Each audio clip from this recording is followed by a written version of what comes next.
And then one other thing, I encourage a lot of people to actually, if you get the book $100 Million Office, he breaks this down.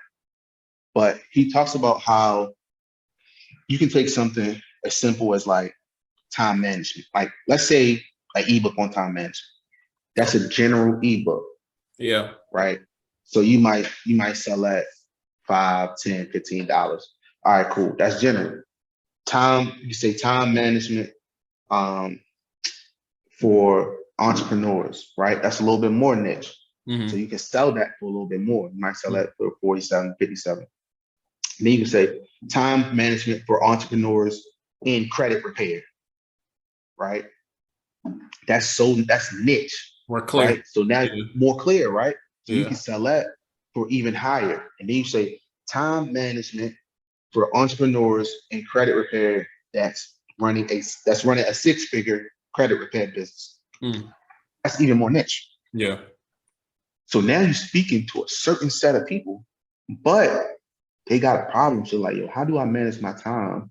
I'm an entrepreneur or business owner. At that point, they might not even really consider themselves. I'm a business owner that's doing 6 figures of credit repair. How do I manage my time? That book speaks right to you. That's a 200, 300. That's a course for $2,000. All just because you got niche, right? It could be the same information.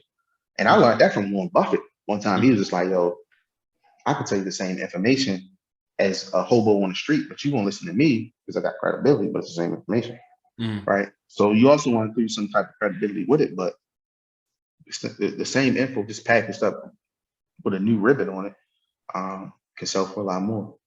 I mean, you know the marketing game, baby. Hey, this for the audience. I'm learning too. So basically, there's more money in your messaging and being more clear versus being more generic. Yeah, bro. Nobody really want to rock with somebody that's like sometimey. That's like, when I know where you stand, I can respect you. You see what I'm saying? Like, even if we get to it, like, bro, if somebody's racist and they outright racist, I can respect that. Why? Because I know where you stand. I know, like, all right, bro, you might not like me just because of the color of my skin, not the content of my character. You might not know who I am, but it's cool. But it's clear with that. It's clear, right? But so I need to tell you, like, at one point in time, I had to do like Lyft and all this stuff, and I had one person. They told me a story about how their mom was like I forgot what he called it. He called it like a Lowkey Racist or something like that, like whatever term, right? So what I mean by that is he's like, yo, my mom, we live in this small town, and she when she met Black people, she just act like she was cool with them, but at the end of the day, she would go to her friends that was in the KKK, and she would be like, oh, well, this Black person was getting uppity or whatever, and she would sick them on them. But whole time you would think like, dang, she cool with, what I mean? She cool with us, but she really wasn't. You know what I'm saying? Like, so those are the people, like, in our society and culture, we call them snakes, but like, people can't really rock with that because we don't know where you stand. You know what I'm saying? Like, and even if you want to get, I don't want to get too political, but when it comes down to like Trump, people was like, yo, Trump is crazy, but you knew where bro stood. We know where it was on his mind. Yeah. You know what I'm saying? It was clearly on his mind. He put it on Twitter. So I can respect that, right? Like, I don't stand for this, but I stand for this. Cool. And that's what people want to see in your messaging. That's what people want to see in your character. That's what people want to see, like, in your business, everything. Like, if you can exuberate that, like, this is what I stand for. This is what we don't rock with this.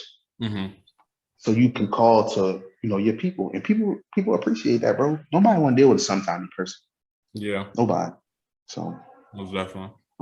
Okay, I want to transition, and before we, get to wrapping up the episode, I want to talk about, you said the biggest launch was 106K in a day? Yeah, we did one, I think it was like 106-ish. Okay, 106. If you don't gotta, you don't gotta say the name or anything, but can we talk about kind of the pieces you were talking about earlier as far as the messaging and all that? Was that included? Like, how did we even do 106K in a day? So it was in the crypto space. And it's a few things, like, I've because of the 4 years, I've been through so much, right? Like, I remember working with Nehemiah Davis, like before he really blew up, right? Like, and it's documented, you know what I mean? So I can talk about, but when I first started on my journey, like sales funnels, I met with Neo, and he had a, I think he still got to this day, it's called the Greatness Center, right? So I built a funnel to get business into his Greatness Center, right? So I just seen like the evolution of like so many people, bro. Like, I just seen it. And then I also know in certain industries, it's a big bag. The three main industries is health, wealth, relationships. And wealth is a big bag. Options, big bag. It ain't hard to sell options, bro. All you gotta do is show a couple screenshots. You selling wealth, right?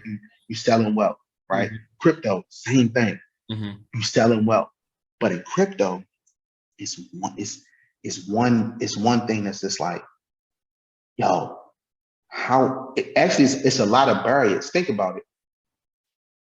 If you're going through a jungle, right? You can, and options, it is a mean jungle. Yeah. But in crypto, it's even meaner, bro. It's mean. It's treacherous. It's sharks. It's megalodons. Like, you know what I'm saying? Like, bro. Like, if think about it, you don't want to go in the crypto to DeFi space without a guide. And when I seen that, and I knew like it was trending, and two, like, bro, everybody wanted to get into crypto, but they didn't know how. And I knew because I didn't know how at first. And I was like, yo, what is a ledger? What's NFTs? What's an NFT? What is XRP? What is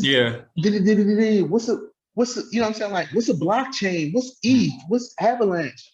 So it's like, it's so mysterious, but you see people running it up. Crypto millionaire, Bored Ape Yacht Clubs. Oh yeah. So it was trendy. You know what I'm saying? So when me and bro started talking, I was like, I just seen it. I was like, ooh, everything is there. Following's there, assets there. Only thing you need is a funnel. And of course, like a strategy. But you need a funnel, a strategy, and then somebody to have the wherewithal and the insight in the game to know how to put together a course, know how to put together a mentorship like this. And that was me. I seen it. I was like, oh yeah, we're gonna run this up. And he was nervous at first. And I was like, yo, bro, just do this. Shut up, do this. I'm gonna do this. And at the end of the day, money gonna come out. And at first, when we start pounding the pump, he's like, okay. And money started coming out, and it started coming out to the point where even his wife was like, yo, I don't know who this dude is, but this is a good dude. You know what I mean? So his wife was like, yeah, you talking to Darrell? Yeah, you know what I'm saying? So, but yeah, I knew like, also one thing that helped us is it was a mentorship, so it was high ticket.